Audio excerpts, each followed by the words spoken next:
Hi friends, ഇന്നൊരു pork fry എങ്ങനെയാണ് ഉണ്ടാക്കുന്നത് നോക്കിയാലോ. പോർക്കിനെ നല്ല രീതിയിൽ വാഷ് ചെയ്തെടുക്കാം. ഞാൻ കട്ട് ചെയ്ത് വെച്ചിട്ടുണ്ട്, പിന്നെ നല്ല രീതിയിൽ വാഷ് ചെയ്താൽ മതി. വെള്ളം വാർന്നു പോയ പോർക്കിനെ ഒരു കുക്കറിലേക്ക് മാറ്റാം വേവിക്കാനായിട്ട്. ഇനി ഇതിലേക്ക് കുറച്ച് ആവശ്യത്തിനുള്ള ഉപ്പിടണം,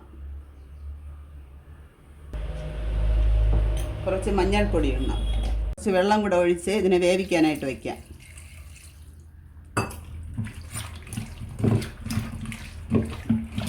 നല്ല രീതിയിൽ മിക്സ് ചെയ്യണം.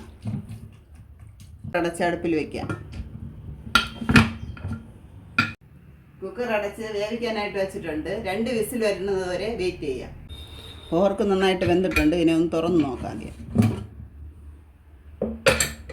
ഇതിലിപ്പം കുറച്ച് വെള്ളം നിപ്പുണ്ട്. ഈ വെള്ളത്തിനെ ഒരു പാത്രത്തിൽ അരിച്ചു വയ്ക്കാം. വെള്ളം ആവശ്യമില്ല.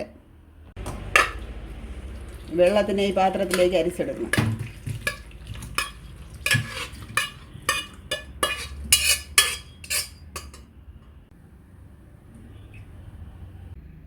ഫ്രൈക്കായിട്ട് 2 സവാള, കുറച്ച് പച്ചമുളക്, കുറച്ച് ഇഞ്ചി, കുറച്ച് വെളുത്തുള്ളി, കുറച്ച് തേങ്ങ, വെളുത്തുള്ളി ഇഞ്ചി പേസ്റ്റ്, കരിവേപ്പില, ഇത്രയും വേണം.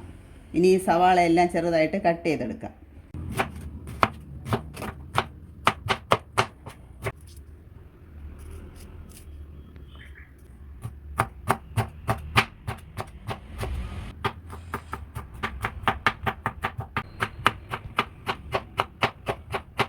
വെജിറ്റബിൾസ് എല്ലാം കട്ട് ചെയ്ത് വെച്ചിട്ടുണ്ട്. ഇനി ഒരു ചീനച്ചട്ടി അടുപ്പിൽ വെച്ചിട്ട് നമുക്കിതിനെ കുക്ക് ചെയ്യാം. 2 സ്പൂൺ എണ്ണ ഒഴിക്കാം. ചൂടായ എണ്ണയിലേക്ക് കടുകിടാം ആദ്യം. ഇനി കുറച്ച് കറിവേപ്പില കൂടെ ഇടാം.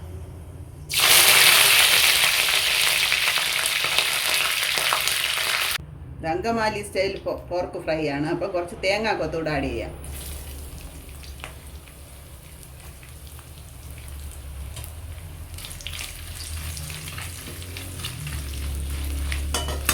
ഇനി കുറച്ച് വെളുത്തുള്ളിയുടെ ആഡ് ചെയ്യാം.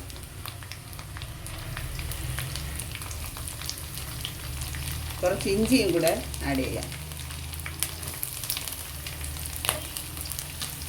ഇത് നല്ല മൂത്ത് വരണം. നല്ല രീതിയിൽ ഫ്രൈ ആയി വരണം. ഇനി കട്ട് ചെയ്ത പച്ചമുളക് ആഡ് ചെയ്യാം.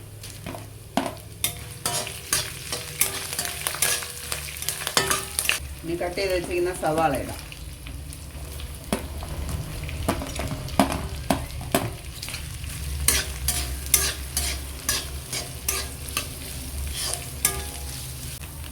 സവാളയൊക്കെ നല്ല രീതിയിൽ വഴറ്റിയതിന് ശേഷം ഇഞ്ചി വെളുത്തുള്ളി പേസ്റ്റ് കൂടെ ആഡ് ചെയ്ത് കൊടുക്കാം.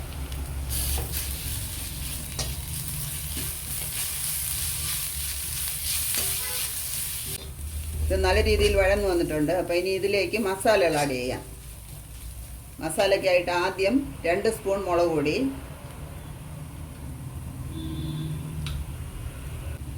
1/4 സ്പൂൺ മഞ്ഞൾപ്പൊടി, 1 സ്പൂൺ ഗരം മസാല. ഇത് വീട്ടിൽ പൊടിച്ചതാണ് മസാല. ഇത്രയിട്ട് നല്ല രീതിയിൽ വഴറ്റാം.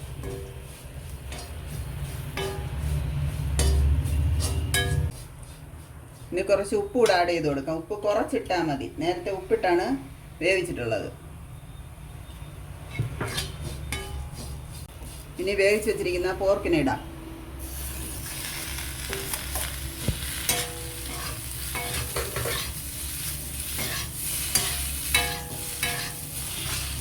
ഇനി ഇതിനെ ചെറിയ തീയിൽ വെച്ച് നല്ല രീതിയിൽ മൊരിയിച്ചെടുക്കാം. നല്ല രീതിയിൽ ഫ്രൈ ആക്കി എടുക്കണം. ചെറിയ തീയിൽ വേണം വെച്ചിരിക്കാൻ.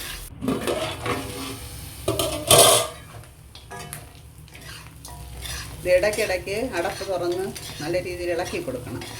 അടിയിൽ പിടിക്കാതിരിക്കാനാണ്.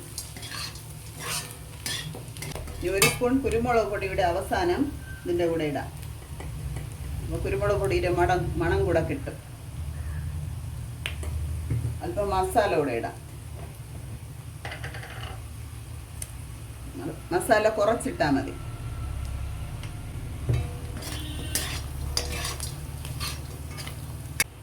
പോർക്ക് ഫ്രൈ റെഡി ആയിട്ടുണ്ട്. ഇനി ഇതിനെ ഒരു പാത്രത്തിലേക്ക് മാറ്റാം.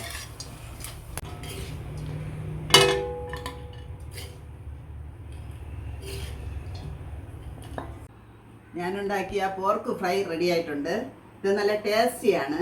എല്ലാവരും ഇത് വീട്ടിൽ ട്രൈ ചെയ്ത് നോക്കണം. എൻ്റെ വീഡിയോ ഇഷ്ടപ്പെടുകയാണെങ്കിൽ എല്ലാവരും എൻ്റെ ചാനൽ സബ്സ്ക്രൈബ് ചെയ്യണം. നാളെ പുതിയൊരു വീഡിയോ ആയിട്ട് വീണ്ടും വരാം.